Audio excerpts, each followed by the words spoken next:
సూర్యోదయ సమయంలో శంభో మహాదేవాని ఇంత ఈశ్వర ధ్యానం చేసుకోక ఈ జావళీలేమిటండి వేమారెడ్డి గారు? ఈ సగం చదువుకున్న వాళ్ళతో ఇదే కష్టం. అసలు ధ్యానం చేయాలి గాని ఈశ్వరుడైతేనే వేసైతేనే. వేశ్యాధ్యాన ముషక్కాలే సర్వపాప విమోచనం అని ఆర్యోక్తి. శివ శివ శివ శివ. మీ సృష్టి ఆర్యోక్తులతో ఆగుతుందా, వేదాల దాకా వెళుతుందా? ఇదే పామరులుంటే వేదాంతాల దాకా వెళుతుంది. అయితే ఈ పామరుడికి ఈ ఉపదేశం చేయటానికైనా పొద్దున్నే ఇంత దూరం దయచేశారు బాబు? అంతకంటే ముఖ్యమైన విషయానికయ్యా బాబు. తెల్లవారేసరికి హారం ఇస్తానన్నావా? దానికోసం మీ ఇంటికి వెళ్ళి లేవంటే ఇక్కడికి వచ్చాను. చూడభిరా, మీ పుణ్యం ఉంటుంది. శివ దర్శనం చేసుకున్న దాకా కాస్త మడిగా ఉండనివ్వండి. మడి తడి ఆడదానికంటే అన్యాయం అయిపోతున్నావు అభిరామ్. నమస్తే అస్తు భగవన్ విశ్వేశ్వరాయ మహాదేవాయ త్రిపురాంతకాయ త్రిభూతి రుద్రాక్ష విభూషితాంగో వినాయక స్కంద కృత ప్రమోద మహేశవాసి మహనీయమూర్తి నందీశ్వరో మాం శుభమాతనోతు. హర హర హర మహాదేవ. ఈ శిల్పానికేం లేండి, ఎట్లాగూ దేవాలయంలోకి రానే వచ్చారు. ఈశ్వర దర్శనం కూడా చేసుకోండి, పుణ్యం పురుషార్థం ఉంటుంది. నీ పుణ్యం నా పుణ్యం నువ్వే ముట్టగట్టు ప్రభు. దేనికైనా ప్రాప్తి ఉండాలి.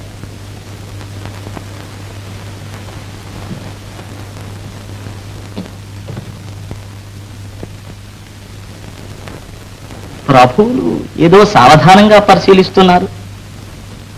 శిల్పి ఎవడో గాని చాలా గట్టివాడయ్యా. శిలా విగ్రహాలకు జీవం పోసి నిలబెట్టాడు. చిత్తం తమరు చిత్తగించారో లేదో కానీ అమ్మవారి మంటపంలో ఇంకా గొప్ప పనితనం చూపించారండి. ఇదంతా ప్రభువుల చదివే. దయచేయండి చూతురు గాని.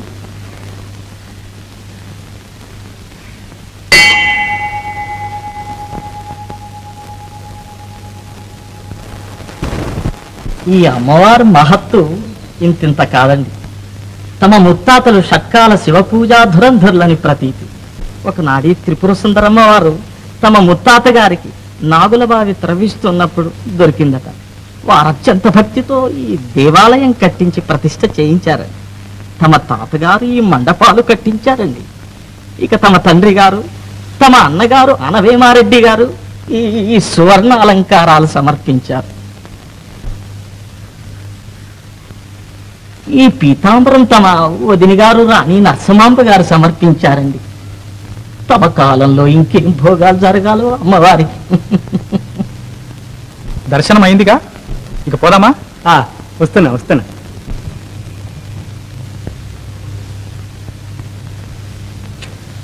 ప్రసాదం పుచ్చుకొని వెళ్ళండి. దానికేం లేండి.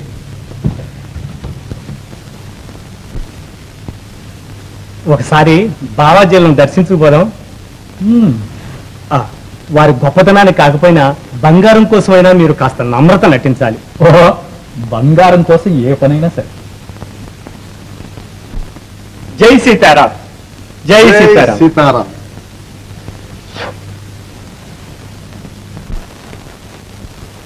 స్వామీజీ ఏదైనా సెలవిస్తే తెలుసుకుందాం అనుకున్నా సమాధిలో ఉన్నట్టున్నారు.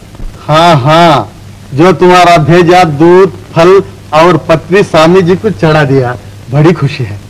బ్రహ్మార్పితం. పత్రి. जय सीता. స్వామీజీ గ్రామంలోకి దయచేసినప్పుడు మాకోసారి దర్శనం ఇప్పించాలి. जरूर होगा. भगवान तुम्हारा भला करे. జై సీతారాం. जय सीताराम.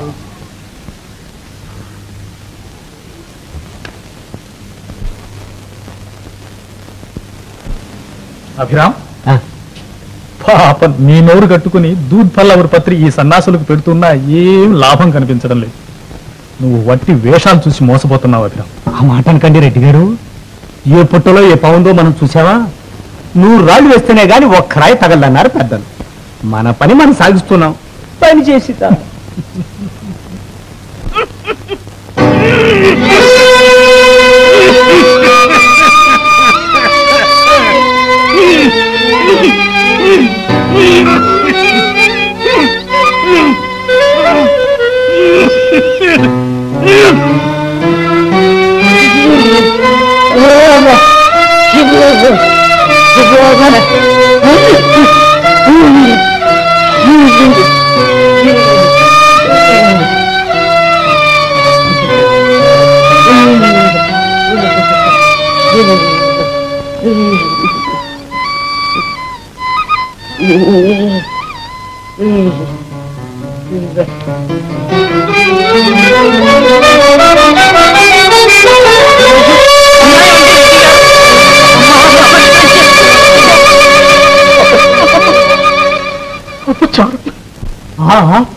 తెలిసి చేస్తున్నారా ఈ ఘోరం?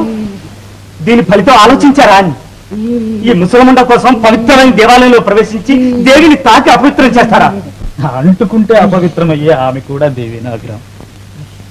చలితో గజగజ వణికిపోతూ పాపం ఈ జీవి ఇలా చస్తుంటే ఆ దేవికి చీరలేకపోతే నిజానికి ఆ రాతి బొమ్మలో దేవి ఉందంటావా అభిరామ్? చాలండి మీ వితండవాదం. ఈనాడు రాతి బొమ్మలో దేవి లేదంటున్నారు, రేపు పాపుణ్యాలు కూడా లేవంటారు. అదేమిటంటే దేవుడే లేడంటారు.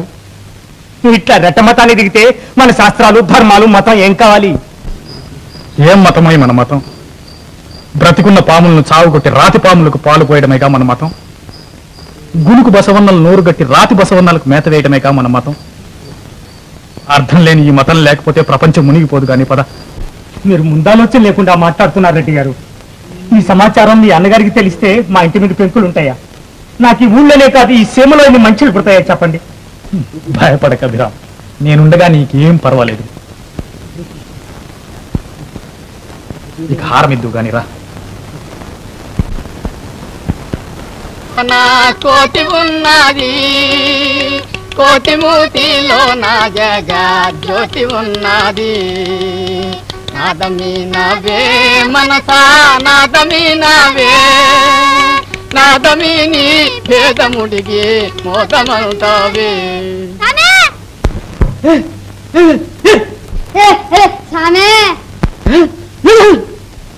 పొద్దు పొడిచిందా లేదో అప్పుడే పుట్ట పగిలింది.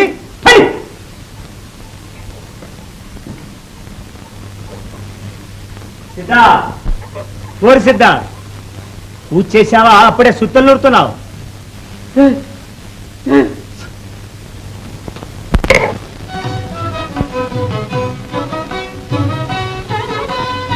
అవన్నీ తర్వాత విచారిద్దు గాని ముందు నన్ను పంపించు.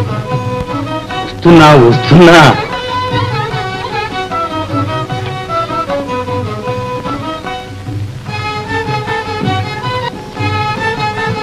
సేపు మీ హారాలు విహారాలే కానీ బంగారం మాటే పట్టించుకోరు కదా.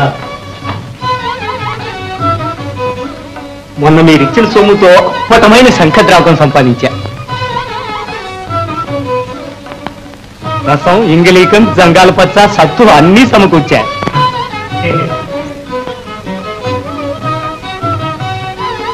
ఇదిగో పుట్టులోని వాని బుడుగు తొడుగు. దీనికోసం తిరిగి తిరిగి కాళ్ళు బలపాలు కట్టినాయి. చెట్టుకు ఒక బొట్టు చొప్పున పాలు చేర్చేసరికి తల ప్రాణం తోక్కొచ్చింది. హారం తెమ్మంటే బంగారం గొడవ మొదలు పెట్టామే. చేయలేదని చల్లగా జారుకోవు కదా. అదేమిటండి, మన మాటంటే మీకు తెలీదు, శిలాక్షరేగా. ఇచ్చేలోగానే తొందరపడతారే.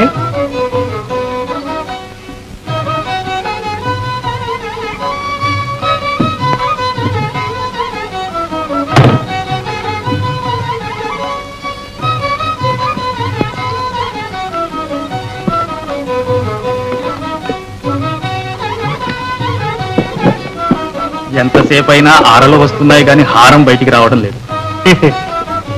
ఇదిగో ప్రాణాల కంటే భద్రంగా దాచాను. మెరుగు పెట్టిస్తాను. ఇప్పటికే చాలా పొద్దెక్కింది, త్వరగా తెమిలుస్తూ వెళ్ళాలి. అన్నిటికీ ఒకటే తొందర. ఎంత పురంజైనా రుద్దితే గాని మెరుగు రాదు.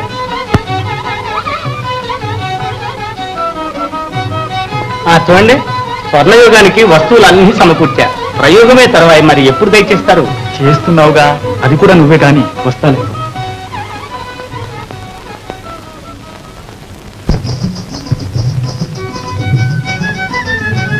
రాణి,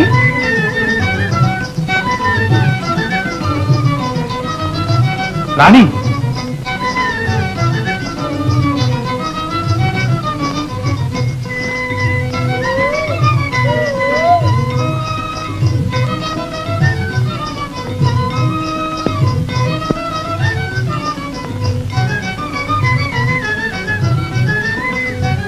ఇదిగో హారం తెచ్చాను చూసావా? ఇదిగో హారం.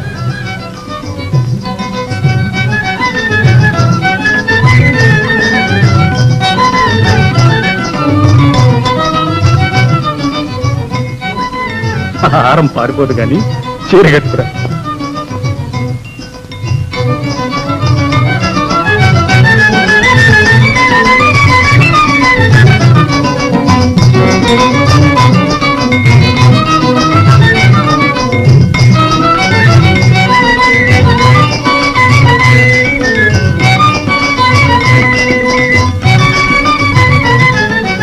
ఏది హారం?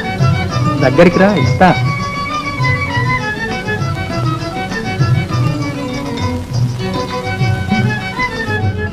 చూసావా, ఇలాంటి హారం ఈ లోకంలోనే కాదు, భువర్లోక సువర్లోక స్వర్గలోకాల్లో కూడా లేదు తెలుసా?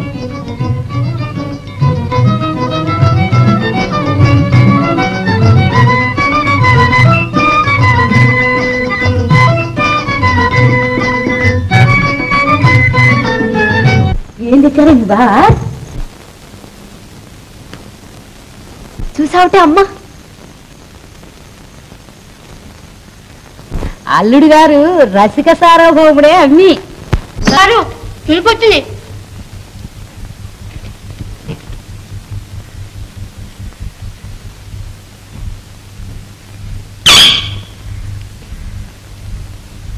ఏమప్పన్నా, అన్నగారు ఒకసారి దయచేయమన్నారండి.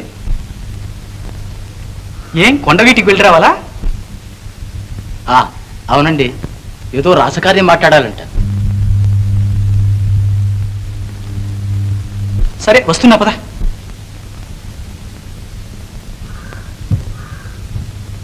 ఏం రాచకార్యాలు నన్ను నమలి నెమరేస్తున్నాయి. గడిసేపు హాయిగా ఉందామంటే తీరదు కదా. అల్లుడు గారు కొండ వీటి నుంచి త్వరలోనే దయచేస్తారుగా.